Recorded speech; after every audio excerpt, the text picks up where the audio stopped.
Anaconda का trailer finally release हो चुका है, स्टारिंग पॉल रूड और जैक ब्लैक। इस ट्रेलर का हम बेसब्री से इंतजार कर रहे थे क्योंकि एनाकोंडा मूवी तो सभी को पसंद है, स्पेशली जिन्हें भी क्रिएचर या फिर एलियन मॉन्स्टर वाली मूवीज पसंद है या फिर डायनासोर वाली मूवीज जैसे कि Jurassic park, Jurassic world, Godzilla Kong या फिर मॉन्स्टरवर्स पसंद है, वो एनाकोंडा के लिए भी एक्साइटेड है। तो आज के वीडियो में हम इस ट्रेलर का ब्रेकडाउन करेंगे जिसमें कई सारे ईस्टर एग्स और हिडन डिटेल्स थे। ये वाली एनाकोंडा मूवी पिछली एनाकोंडा मूवी से कनेक्टेड है या नहीं, क्या ये सिर्फ कॉमेडी मूवी है या फिर कॉमेडी के साथ साथ इसमें हॉरर, थ्रिल और टेंशन भी है, ये हिंदी में रिलीज होगी या नहीं, और इससे भी कई सारे इंटरेस्टिंग चीज़ों के बारे में बात करेंगे। वीडियो को शुरू करने से पहले अगर आपको भी ऐसी ही क्रिएचर वाली मूवीज देखना पसंद है तो चैनल को सब्सक्राइब कर सकते हो, क्योंकि यहाँ पर हम ऐसी ही मूवीज और टीवी सीरीज के बारे में डिस्कस करते हैं। अब बिना टाइम वेस्ट करे वीडियो को शुरू करते हैं। और हाँ, वीडियो को पूरा जरूर देखना क्योंकि इसमें मैं आपको एक बहुत ही बढ़िया न्यूज़ देने वाला हूँ।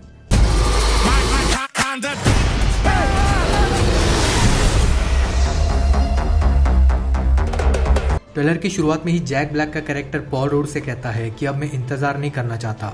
फिर वो उससे पूछता है कि तुम किस चीज के बारे में बात कर रहे हो। जैक ब्लैक के कैरेक्टर का नाम डग है और पॉल रूड के कैरेक्टर का नाम है डेरेक। तो डग उससे बोलता है कि हम एनाकोंडा को फिर से बनाते हैं। यहाँ पर हमें पता चलता है कि डग एक फिल्म मेकर है जो कि मूवीज बनाता है।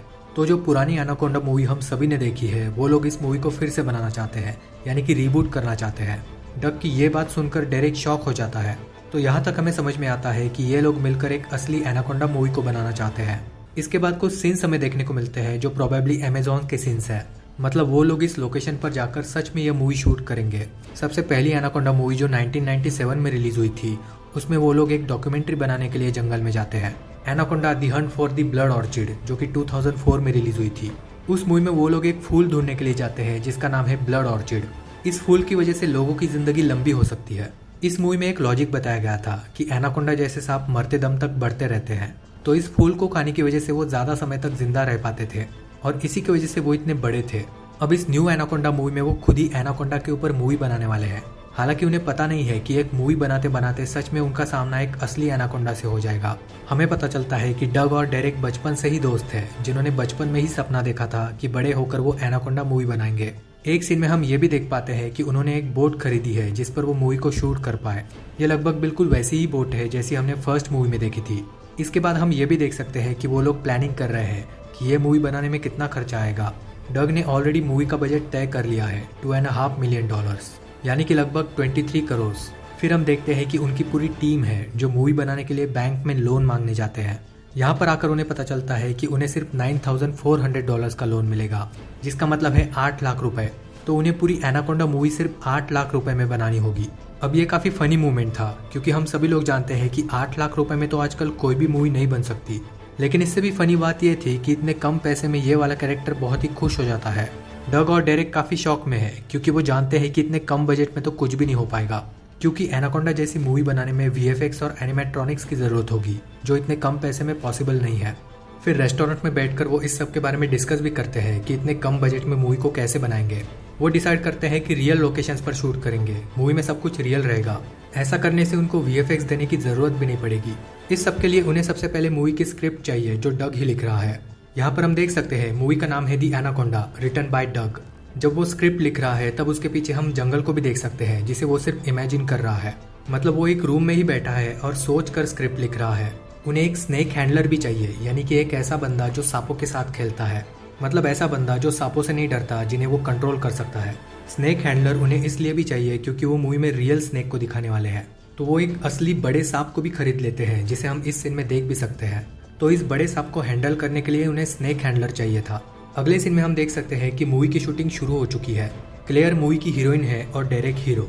डग राइटर और डायरेक्टर है और ये बंदा है कैमरामैन। वो मूवी की शूटिंग एक रियल बोट पर ही कर रहे हैं। अगर आप सोच रहे हो कि स्नेक हैंडलर कहाँ पर गया, तो यहाँ पर हम उसके हाथ को भी देख सकते हैं। वही इस सांप को डायरेक्शन दे रहा है और कंट्रोल भी कर रहा है। इस सीन में क्लेयर डेरेक को आई लव यू बोल रही है, जो कि मूवी का सीन है। इस सीन में डेरेक मरने वाला है क्योंकि सांप उस पर हमला कर रहा है और इसीलिए क्लेयर उसे आई लव यू बोल रही है। हम देख सकते हैं कि स्नेक हैंडलर इस वक्त पीछे खड़ा है। इस बार डेरेक ने ही सांप को पकड़ा है क्योंकि सीन और भी रियल लगना चाहिए। ये वाला सांप मूवी का मेन एनाकोंडा नहीं है, लेकिन फिर भी हम देख सकते हैं कि यह काफी बड़ा है और ये सांप बिल्कुल रियल लग रहा है। वो ये शो करना चाहते हैं कि उनकी मूवी पुराने समय में टेक्स प्लेस कर रही है, जैसे कि 90s के समय में। डेरेक के कपड़ों की स्टाइल, कैरेक्टर्स की हेयर स्टाइल, मुंह में उसने जो माचिस की तिली पकड़ी है, उससे हम ये समझ सकते हैं। अगले सीन में भी शूटिंग चल रही है और यहाँ पर हम डेरेक को भी देख सकते हैं। फिर यहाँ पर हमें कैमरामैन का भी नाम पता चल जाता है, उसका नाम है केनी। ये जो मूवी शूट कर रहे हैं इसे देखकर मुझे 2005 की किंग कॉन्ग मूवी की याद आ गई। वहाँ पर भी वो लोग रियल लोकेशंस पर रियल एनिमल्स को शूट कर रहे थे। शायद इस मूवी की इंस्पिरेशन उन्हें किंग कॉन्ग से ही मिली होगी। खैर, डग का कैरेक्टर एक्शन बोलता है। उसी वक्त ये सांप वाला सीन शूट किया जा रहा है। डग यहाँ पर डेरेक को बोल रहा है कि अपना चेहरा सांप के मुंह के पास लेकर जाओ। ये भी काफी फनी सीन है। ये लोग पागल हो गए हैं, इतने खतरनाक सांप के साथ शूट कर रहे हैं। अगले सीन में वो डर जाता है और सांप को पानी में फेंक देता है। पानी में फेंकते वक्त यहाँ पर हम सांप का मुंह भी देख सकते हैं। सभी लोग डर जाते हैं और वो इसलिए डरते हैं क्योंकि अब उनका सांप मर चुका है। मतलब अब सांप के बिना वो मूवी कैसे बनाएंगे, इसीलिए वो डर जाते हैं। वो सांप जरूर बोट के नीचे वाले प्रोपेलर से टकरा गया होगा जो कि ब्लेड्स का बना होता है। पानी में खून देखने के बाद भी डेरेक बोलता है कि शायद वो ठीक ही होगा। तो ये भी काफी फनी सीन था, जिसके बाद डग का कैरेक्टर कट बोलता है। अब सवाल ये है कि उनके पास तो सांप ही नहीं है, अब वो शूटिंग को आगे कैसे बढ़ाएंगे। तो यहाँ पर वो एक बुरी सिचुएशन में फंस गए हैं, जैसे कि फर्स्ट मूवी में पेट्रोल की वजह से फंसते हैं और जो विलन था उसकी वजह से भी। वैसे फर्स्ट मूवी में कई सारे सीन्स काफी इंप्रेसिव थे। सेकंड मूवी में वो इसलिए फंसते हैं क्योंकि शॉर्टकट ले लेते हैं। वैसे सेकंड मूवी में भी कई सारे ऐसे सीन्स थे जिन्होंने हमें काफी इंप्रेस किया था। सेकंड मूवी का ये वाला सीन तो कोई भी नहीं भूल सकता।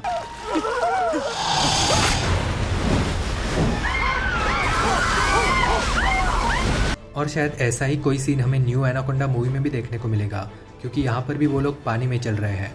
वीडियो में आगे बढ़ने से पहले मैं आपको एक बहुत ही इंपॉर्टेंट और एक्साइटिंग न्यूज़ देना चाहूँगा।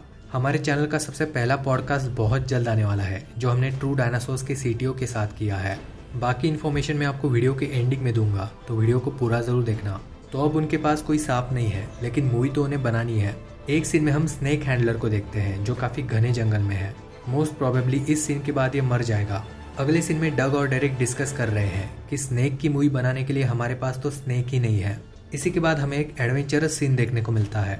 शायद इस सीन में एनाकोंडा ही उनकी तरफ बढ़ रहा है। यहाँ पर हमें पता चलता है कि उन्होंने डिसाइड किया है कि वो लोग जंगल में जाएंगे। जंगल में जाकर एक असली एनाकोंडा को ढूंढेंगे और फिर बची हुई मूवी शूट करेंगे। तो हम देख ही सकते हैं कि यहाँ तक उन्होंने पागलपन की हद पार कर दी है। वो सच में जंगल में चले आए हैं और एनाकोंडा को ढूंढ रहे हैं। इस सीन में क्लेयर ऊपर देख रही है, तो जरूर ऊपर कुछ ना कुछ देखने को मिलेगा। बोट में वो एक वैन को भी लेकर आए थे और ये चारों अभी उसी वैन के अंदर है। बाहर कुछ तो है जिसकी वजह से वो डरे हुए हैं। फिर हमें एक मरा हुआ आदमी दिखाई देता है जिसे एनाकोंडा ने ही खा कर उगला है, बिल्कुल जैसे कि फर्स्ट पार्ट में भी हुआ था। वो वाला सीन काफी आइकॉनिक था, तो यहाँ पर भी वैसा ही हुआ है, जिसे शीशे पर हम नोटिस भी कर सकते हैं। वो लोग काफी डर जाते हैं, जिसके बाद हमें एक बहुत ही बड़ा एनाकोंडा देखने को मिलता है। उसका मुंह खुला हुआ ही था, जिसे देखकर हम समझ सकते हैं कि अभी अभी उसने इस आदमी को उगला है। ये वाला एनाकोंडा बहुत ही बड़ा है, पहले दोनों पार्ट से भी बड़ा। तो खैर, उसे देखकर वो बहुत ही डर जाते हैं और भागने की कोशिश करते हैं।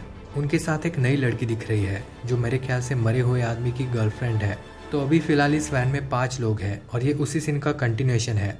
फनी चीज ये भी है कि उनकी वैन का नाम है एंडोरिन्हा। एंडोरिन्हा यानी कि स्वॉलो एक ऐसा बर्ड है जो इंसेक्ट्स को खाता है और मूवी में एनाकोंडा लोगों को खा रहा है। तो ये भी एक काफी फनी ईस्टर एग है। इसके बाद हमें डग के कैरेक्टर की आवाज सुनने को मिलती है कि हम जंगल में फंस गए हैं और हमारा शिकार हो रहा है। जंगल में वो लोग अलग अलग जगह पर पहुंच रहे हैं और ये शायद एक रिसर्च स्टेशन है। शायद उस एनाकोंडा को यहीं पर बनाया गया होगा।